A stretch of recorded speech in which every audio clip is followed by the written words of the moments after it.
As we are right in the middle of summer, you most likely have considered again the subject of feminine modesty, whether in your own households or online.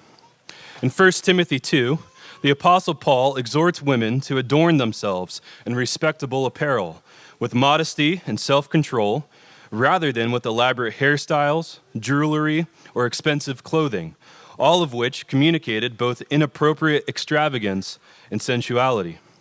And so this morning, I want to offer 3 brief points regarding feminine modesty to serve as a backdrop and encouragement to you all as you seek to apply Scripture's teaching in your own lives and families.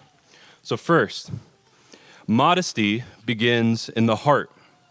Before we even speak of clothing, modesty is an inward posture of the heart.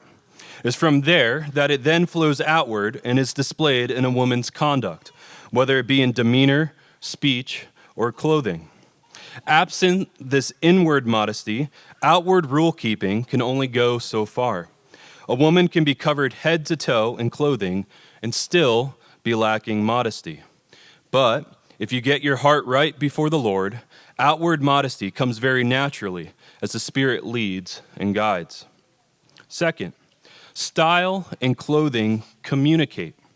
They are not meaningless or neutral. And we do not get to choose what they communicate to the world. We do not have control over the interpretation.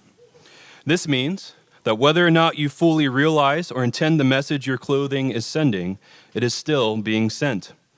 As a positive example of this, I've had the experience many times when downtown or at a park of seeing another family and intuitively knowing that they were fellow Christians, even though I didn't recognize them at all. How is this possible? It's because of their conduct.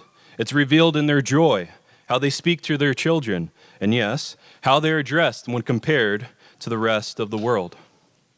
And lastly, a call to modesty is a call to glory. This is a call to all women and young ladies to true beauty. The Apostle Peter says that this beauty is incorruptible and is precious in the sight of God. In a sin-soaked culture that is saturated and darkened by immodesty, true modest beauty shines all the brighter and points people away from self and to the God from whom all glory and beauty is derived.